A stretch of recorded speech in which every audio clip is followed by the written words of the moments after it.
and welcome to our podcast yet again. Thank you guys for listening. Tonight we're going to be talking about Myles Standish State Forest and all the crazy stuff that's been going on there since the beginning of recorded history. So let me bounce it over to you because you've been talking a lot about this stuff and you're pretty well versed on it. So what are your thoughts? I'd say since the beginning of time, Myles Standish or like the general area has kind of just been, I don't know, just Beginning of time. to the ends of the earth. Uh, I don't know. It's just kind of always, there's always been something there, you know? So we're talking about Myles Standish State Forest in kind of Carver and Plymouth, Massachusetts. It's right near Cape Cod. It is one of the largest publicly owned recreational areas of the state. It has well over 12,000 acres. There's like wildlife management areas abutting it, and it is one of the most rare ecosystems in the world. And it's a coastal pine barren ecosystem. If you don't know what that is, look it up. But it's actually very interesting. Um, but this area, which is this beautiful forest. It's got gorgeous sunsets and there's pine barrens and whatever. There's camping there, whatever. It has long been the subject of urban legends, grisly crime, odd occurrences.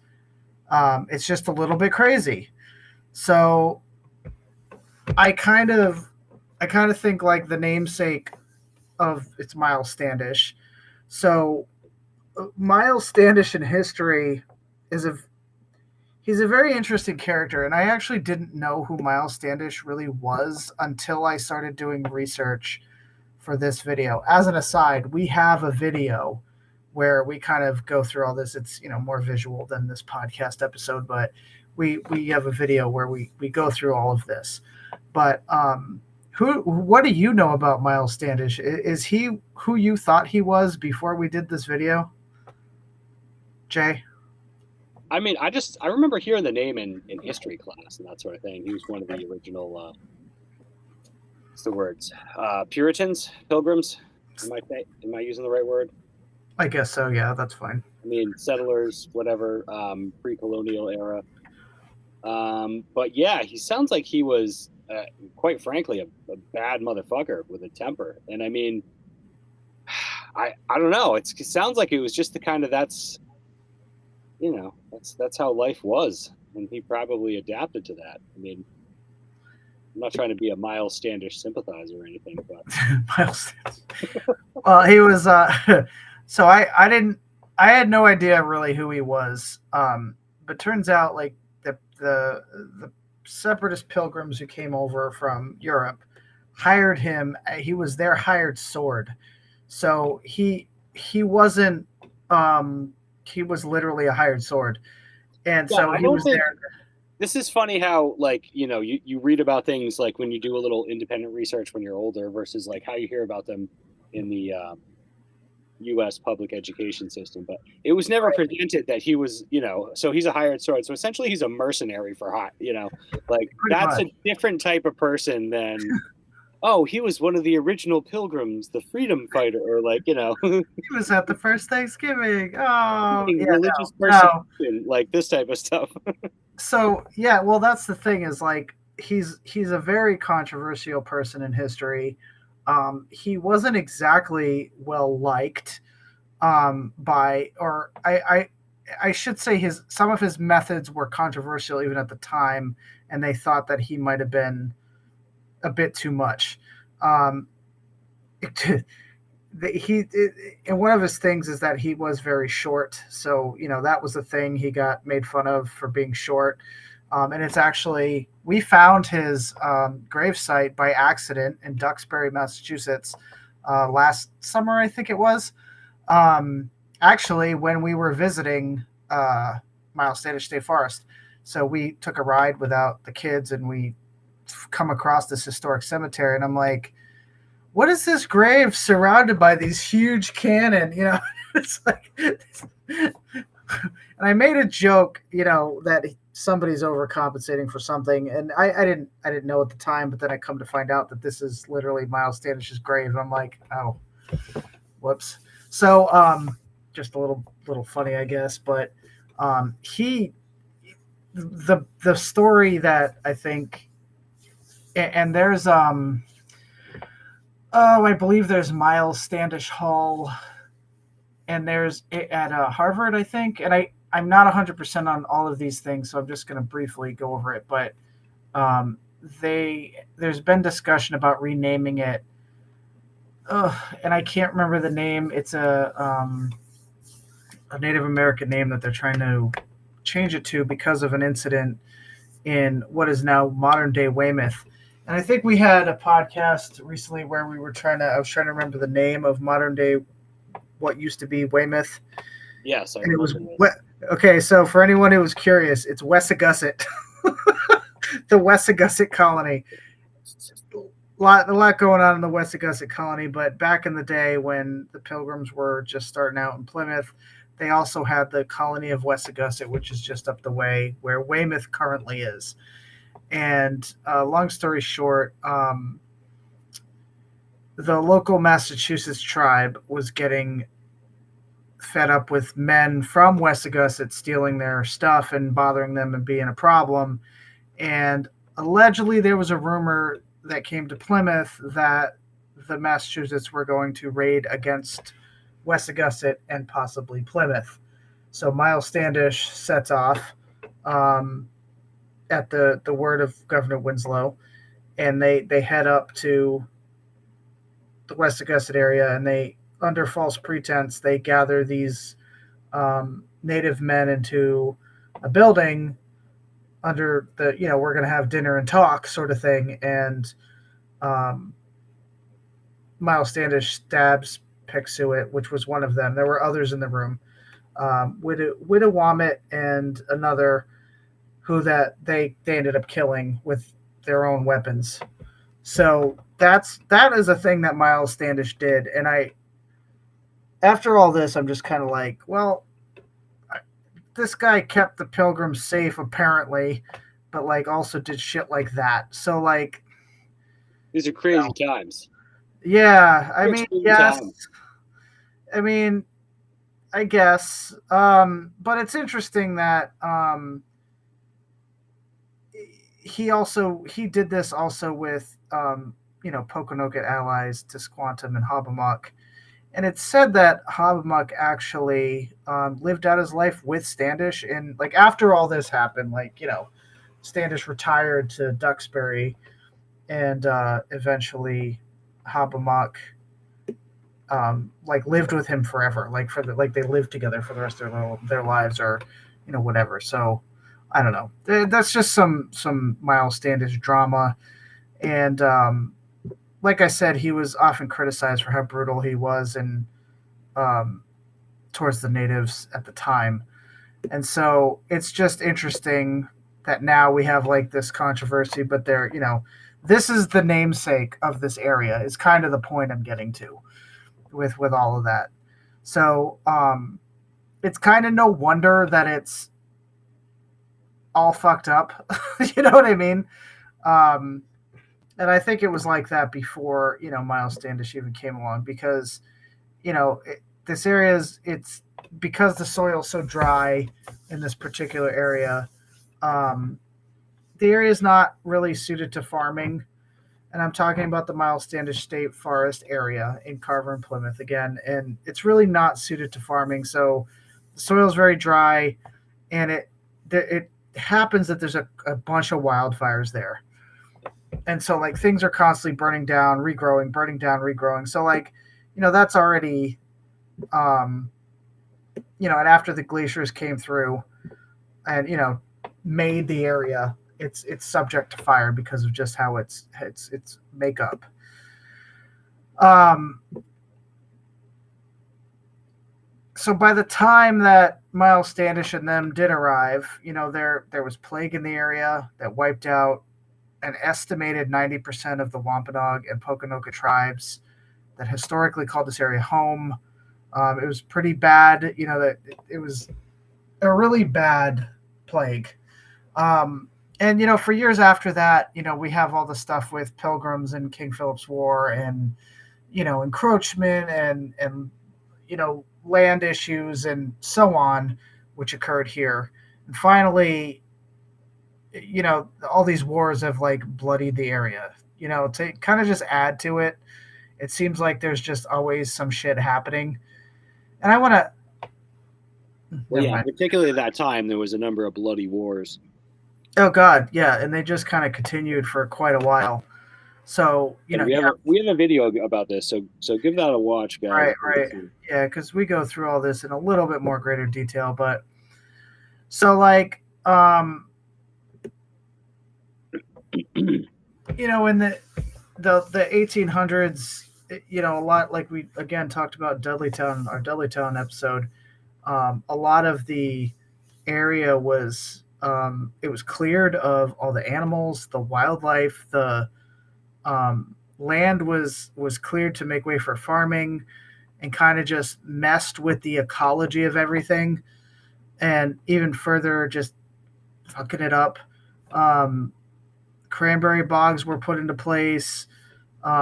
Animals were killed off to keep away from the crops. Like it was just like a shit ton of like just death. You know what I mean? Like I know with creation there is destruction, but at the same time, like this is just the nature of what's happened in the area. So um, when you get into like modern times, by the 1900s, the forest was officially named a state forest in 1916. The hunting of deer was illegal. Um, there are allegedly the ruins of an insane asylum in the woods off of Dr. Pond Road. It says it was shut down in 1913 before the park became a park, but like I can't find almost any actual information on that. It seems to be a thing that gets talked about, and I guess if you go out there, a certain spot off of Dr. Pond Road, you can find a what are they called? Foundations. We didn't do that, but apparently it's a thing. So I mean, what place doesn't have an asylum? You know what I'm saying? Yeah, it wouldn't be a New England forest without an asylum. Yeah, like, come Yeah, on. not the old asylum. I mean, full of all the fun and trauma of pre-colonial and colonial mental health care. Moving right along. Speaking of which, that's a future episode. All right, so in the conservation era of the 1930s, we have our Civilian Conservation Corps. They come in and they build roads and cabins and facilities and the whole nine. During this time, we are still having forest fires. So, in 1937, volunteer firefighter Herbert Benton was found dead by the roadside after fighting a blaze that was rapidly spreading. So, many others during this fire were injured, and the fire was eventually contained. But there were casualties with that event. Um, the forest continued to be have fires between like through the 80s. In 1975, there was an arsonist who set a fire. There was a huge fire. 1976, two pilots died when their plane crashed into the forest. 1977 was when. So this story is pretty brutal. 1977, Ruth Masters. She's a school teacher. She's biking. So Myles Standish has a bunch of trails. A lot of there's a bike path. There's roads. Um, so it's pretty good for but if you have bikes, it's pretty good for doing that. So her and her husband and their 9-year-old daughter were just out there on their bikes. But the daughter was slower, so they had to like take turns. Um, like one parent would stay with the kid and the other would go ahead, and then they catch up, whatever. So I guess the husband stayed with the daughter and the wife just rode off, and she went off, like they didn't see her again. So it ended up where they start looking for her, and ultimately her husband and brother-in-law found her. And I guess it was so vicious and brutal that the brother-in-law like stopped the husband from seeing, like pushed him back and like, no, we gotta, you can't see this kind of shit. Um, the word is brutally assaulted and mutilated. I mean, the word mutilated is so freaking strong. It would be 26 years before her killer would be convicted. Um, and it's said that during that time, people would hear like disembodied screaming, like wailing, and then it continued until the murderer was brought to justice. I don't recall his name, but I also don't care what his name is. Um,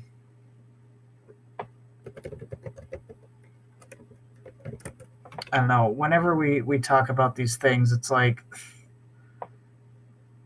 I don't know.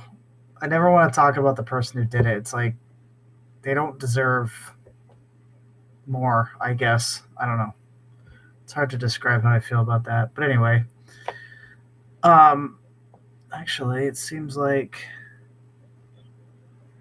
this man died in 2016. Yep. He actually died in prison in 2016. Huh. Eric Anderson died at age 89. I didn't actually know that. Yeah, and there's been a number of other murders there that were pretty gruesome.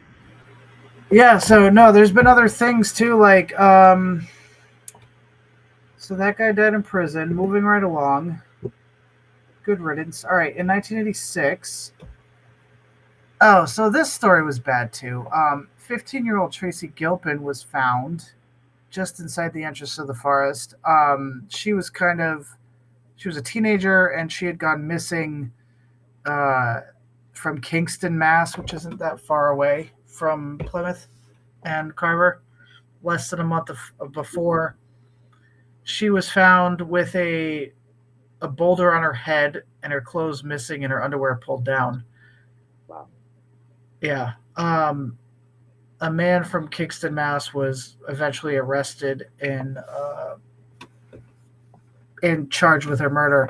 And as of 2024, he still awaits trial. I don't know if he's gone to trial yet, but as of summer 2024, he has not gone to trial. So he's been in jail this whole time. Another good riddance, but that's a pretty brutal story. Like, I'm glad at least they caught him, even, it looks like 30 some odd years right. later. Yeah. Still did, even if he's awaiting trial. I imagine he's still in prison. Oh, yeah, to my understanding, yeah. Yeah, he's charged with, yeah. Yeah, I think, I forget why. Again, it's been a little while since when we put this video out, and I was really going hard with the research on Myles Standish. I think that was last summer, because we went to Myles Standish last summer, and that's when so like there's a lot more details too to all of these stories, and I don't remember all of them exactly right now. Yeah, and if I'm not mistaken, he did something like he had a ridiculous story for why he knew, like why he was there, or he made some he was another person was just some crazy thing like, well, yeah, she got in my car, but and I knew where she was because, but it's not because I killed her, like, right. Oh yeah, that he had gone into the woods looking for a young woman who had been taken into the forest by another man, and that while he was in the woods, he knocked or threw a rock on the young woman's head. Okay. Oh, it was just an accident. Fucking A. Well, So again, I think anybody believed that? Yeah, no kidding. Well, clearly not, but yeah, he's still awaiting trial, so may he rot in prison. So anywho, those are kind of like the biggest um murders that occurred in the forest. But there was another one where in 1999, which is not even that far away, like this wasn't even that long ago, a man named Martin Joseph Foley, he stole a passenger van from the airport. So Plymouth is not that far from Boston. So he stole a shuttle van from the airport with a woman in it who was thinking she was getting a shuttle, to her hotel. Um, Ends up driving to Myles Standish, rapes her repeatedly before she's able to escape, and it was like a whole thing. But um, the thing with this is that Myles Standish is very easy to drive into and out of. I shouldn't say easy, but like you can drive. It's not like it ends. Like you can drive through it from one side and out the other. Like there's no and I can't think of what the road is offhand, but there's a road like it's easy to cut through. In other words, is kind of what I'm saying. The campgrounds are more secure than that, but the main road, and again, I don't know what it is offhand. So this story kind of I'm not really I don't want to say I'm not surprised, but um, I see how you could like dip in also with with Tracy Gilpin too. Yeah, I can see how you could dip in and dip out. I'm actually looking at the map right now. I think it's Upper College Road, goes to Alden Road, to Long Pond. Yeah, that's how it is. Rocky Pond also kind of goes through there. Yeah, so if you know the roads, you could effectively do this, and like that's kind of like what's the word I'm looking for? Like it's like an opportunistic area Yeah. way. Do you know what I'm trying to say? I don't know if I'm saying that right, but No, I gotcha. That makes yeah, total sense because you can creep in and just be. yeah, and there are campgrounds, but it's not all campgrounds. I mean, there's roads that are just like there's nothing but woods, you know, um, from the very top to the bottom, and it's not terribly long. I mean, it's several miles. Don't get me wrong, but you could probably get from the very top near Route 44 down near the entrance in like maybe 20 minutes. I think. I'm just kind of eyeballing that. It's been a little while since I did it, but we used to go up to Myles Standish all the time, and just all of a sudden there we'd be just driving through, and I'm like, oh. And it's funny because it's a state forest and it has like the official headquarters and it's got like gates on certain roads and there's actually a prison in there in again what the road is I'm not sure, but it's got all it feels very official, and like I always feel like, am I supposed to be here? Like it always felt like, because it's got that kind of official feeling to it, but then you're like, nope, it's totally fine, we just drive right through and there's nobody gonna stop us, so. And plenty of people cut through there in general, so it's unfortunate that these kinds of things have happened. But moving along, in 2022, so quite recently, a 63-year-old DCR employee was slashed in the face after, I guess, somebody came in trying to get into somewhere and they said they couldn't, and they got closed off area. Yeah, and they got crazy cut. Yeah. What the heck, like, and like that, the office there is kind of small. Like, I don't know, imagine being closed in that office and someone's behind at the across the desk, like wielding a knife. Like, what the heck? And as recently as we did the video, the most recent death in the park was in 2023. A 25-year-old man was picnicking with his family and was shot. And the guy who did it, he bounced, and he was later picked up in. I don't remember where he was picked up right now, but he was caught. But again, this is like this is the. And I'm sure there's more. I'm sure there's more than oh, just God. what we're talking about. Oh yeah, there's got to be things that the news didn't know about, or we just didn't find out. I did a lot of like I'm sure there's more bodies buried there. Oh no shit. There has to be. Yep. Yeah, I don't. Crazy to think about, right? I don't like thinking about it, but it is. No, yeah, and that's. I mean, Miles Standish has been a camping area going back to like I think the 50s and 60s. And I remember reading this story about this family was camping, and it was this whole thing.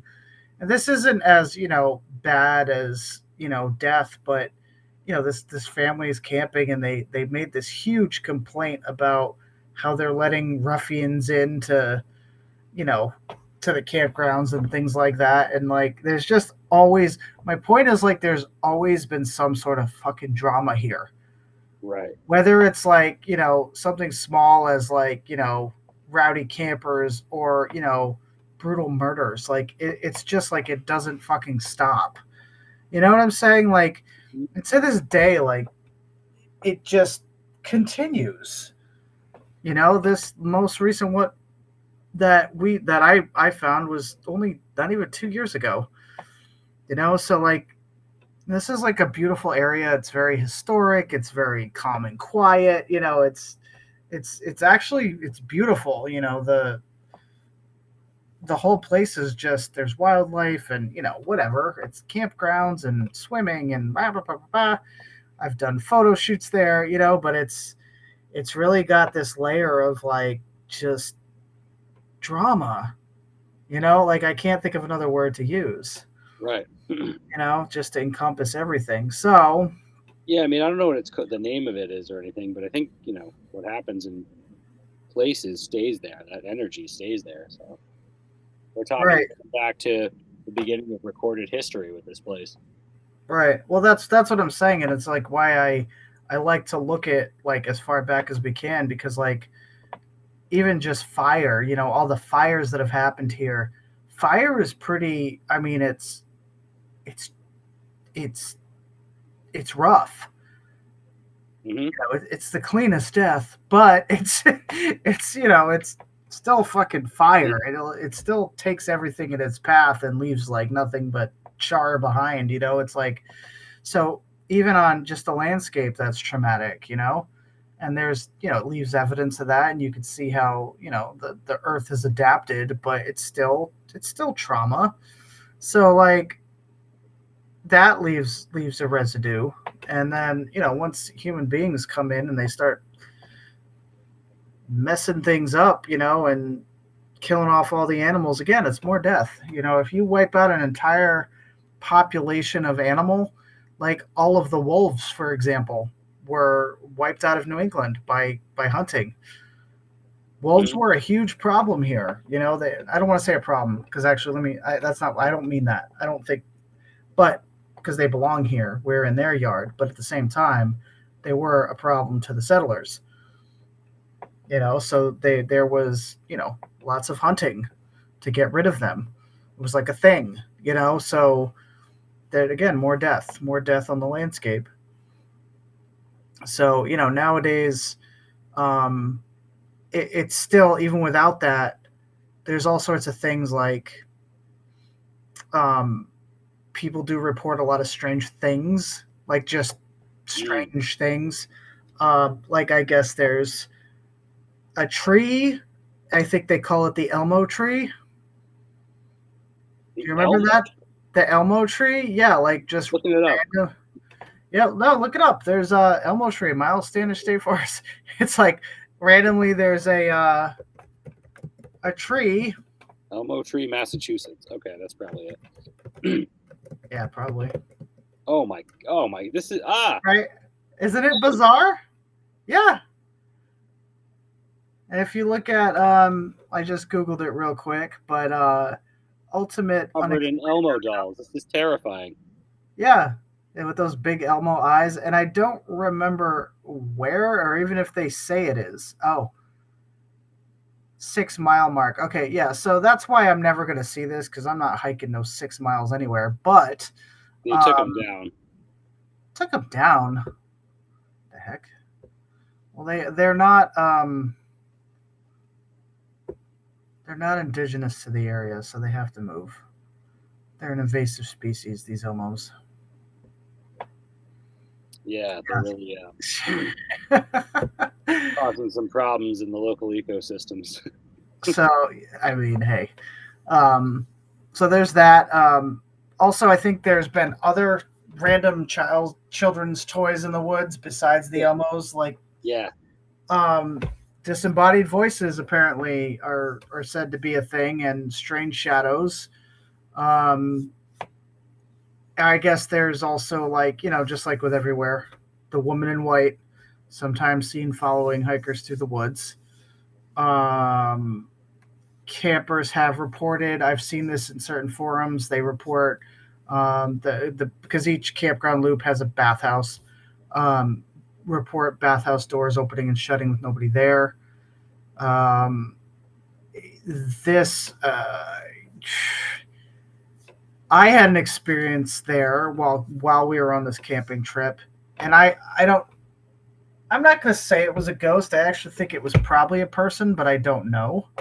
Um, we were camping on Charge Pond. We had two separate campsites. And in the night, so this night was wicked quiet. Like the park, it will go super silent, like scary silent. Like, Mm. so as I'm like, say what? I said just being in the woods at night is like that. Yeah. And so it's actually like you can hear things better. It's really interesting. But I'm laying there trying to sleep, and I hear what seems like footsteps by my tent, as if somebody is in our campsite. So Mm. like I could hear people when they walked by to the bathroom. I could hear them on the road. This sounded like somebody in our campsite. And I'm like, so I would hear it, You're and I'd too be close, man. like, exactly. Um, I would hear what I thought were footsteps, and then I would go quiet and stop moving or whatever, and be like, "Is that someone in the campsite?" So I'd sit and wait, and I'd be like, "All right, maybe I just did something else, whatever." So I'd do whatever, not pay attention, or the tree would move, or I don't know, and then I would hear it again. Hmm. So I'd stop again, and it'd be like, "Is that footsteps?" And this went on like back and forth for a time. So like I'm the only one awake because for the love of God I couldn't sleep. Uh, Yeah. Seriously. And everyone in my tent's asleep, so I'm the only one awake. So I'm I'm reading, I'm trying to I'm not falling asleep, and then this keeps happening. So this went on for quite a time. Um, and finally I assumed it was nothing, because if it's a person, they're standing like within feet of my tent doing nothing. You know what I mean? Like, and something kept telling me to like we have a bunch of windows in our tent, and I don't like being in a position where I'm sleeping and somebody can look in on me. Like, Oh I yeah. don't like I don't like that. Yeah. Nobody. Most Right? people don't. No, and I have tent camped with the rain fly off a few times. Yeah. Every other time I'm like, hell no, we are zipping this bastards up. I don't care how hot it is, whatever. So this night we have a very big tent, and it's very tall because my husband is very tall, so we always have to have a huge tent.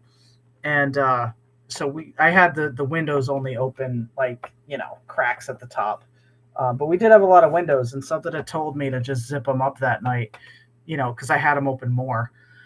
So anyway, I kind of brush it off, and then in the morning, um, I went to our neighboring site, which we had family there also, one person, and I think one of my kids was with this family member too for that night. So it's not like it was a group of people that could have been responsible for this. It was just another person and maybe a kid sleeping. So I go over and I'm like, hey, did you hear anything last night or whatever? And they had the same experience. And I was like, oh, so maybe somebody was on our campsite. Was it a person? I don't know. It sounded like a person, did not sound like an animal. It sounded like a person sneaking around. Now, was this a live person? Was it even a person? Was it ghostly footsteps? I don't know, but that was the experience. I don't know what it was. But it definitely creeped me out because I was like, at one point, my husband and I did get up to go pee. And the entire time I was like, did somebody just watch me pee that I didn't see? Like that kind of freaked me out the next day. I Yeah, was no like, kidding. wait a minute. Oh no. Because like I would have never gone outside the tent like alone. No. But he woke up. So I was like, oh, cool. I'll go with you. Like one of those. Um, it just kind of freaked me out a little bit. But so like that happened. And it was just added to the allure of um, Myles Standish. I guess there's been other in some of these other forums I've seen people alleging that they have seen ghosts in one place or another.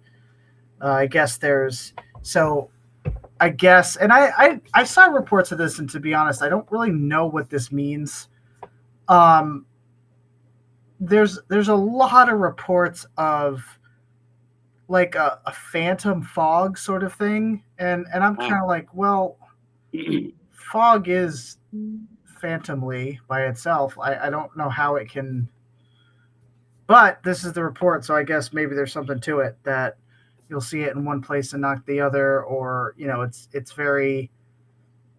it's often overcast, but it's not supposed to be. Like I'm not really sure how to take those reports, but they're the stillness and like the overcast, and it all seems to just lend to this overall feeling, like this overall eeriness of the place. So, you know, it is an ancient place, and it's forged by fire and ice, and lots of tragedy, death, destruction. Um, but it's still, I don't know, it's still off. Myles Standish Forest is off. It's a cursed, haunted, mysterious, crazy land. But it's great for a Sunday hike. It's great for camping. Just lock your tent. Like, Bring protection. uh, seriously. Yeah, that's the thing. It's like it's really cool. It's a nice place. The campsites are cool, and there's it's a nice place for hiking. But it's also like, is it though? you know, Hmm. I don't know. There's some places I go to a lot of nature places, and I've noticed one thing that every place has its own, like every forest or every nature area has its own personality. Hmm. Do you know what I mean? Like they are not all the same. Like you don't feel the same thing in every place. Like Freetown is even more festive than Myles Standish. Freetown's in a different fucking sort of you know. And then even Arcadia is different in Rhode Island, and so Myles Standish has this aura of like it feels old and it feels ancient, and it does feel it does have that. The ancient evil. I mean, kind of, but I don't know. I wouldn't call it evil, but ancient. Like, there's been a lot that's happened there. Hmm. You know what I'm saying? You've been a Myles Standish, haven't you? Like years ago. What? I mean, it is nice for camping, but there is a lot of there's a lot of stuff that goes on there, I guess. I mean, we haven't even touched on the simple everyday stuff that goes on there. What do you mean by that? Like, people who don't belong there. Right. Okay. Yep. Yep. Yep. Yep. Yeah, like they have, they do have. When we were there, they had. Sure, there's people living in those woods, Oh camping out. yeah, there could be. Jeez, we have up here. We have people living. Lots of people living in the woods. Hmm. It's definitely we have a trail near our house. It's a very popular for the area. Um, little trail system, and it's nothing major, but it does connect with a bigger trail system that goes into the mountains. But we saw there was someone had set up a tent and they were trying to hide it, so it was camouflage, like one single tent, um, in the middle of like this wooded area. So it's very common. I mean, can't say if I wasn't just one person, I wouldn't be doing that, but you know, but yeah, there's a lot going on in these woods. Hmm. Yeah, but I do always think of Miles Standish as being like overcast, and when we lived in Rhode Island, we used to, when we would take drives, sometimes we would go up that way and cut through to go to Plymouth, and just where we lived, we didn't have a lot of woods, so we had to like kind of, sometimes we'd be like, oh, we need to get into the woods, and just and sometimes it would be Miles Standish. Hmm. Um, Again, sometimes it would be Freetown, sometimes it would be Acadia, Western Rhode Island, but Miles Standish we went to a lot, and um, I always remember it just being foggy. Right. Like it's Never actually kind been to Acadia. I want to check that area of, out. Acadia is cool. You can drive through there. I think they might. I don't remember if they block it in the winter or not. Mm. I don't remember. I get, since being up here, like the way they do things in Vermont is very different with like forest roads and things, because we have mud season and Rhode Island doesn't. At least not like we do.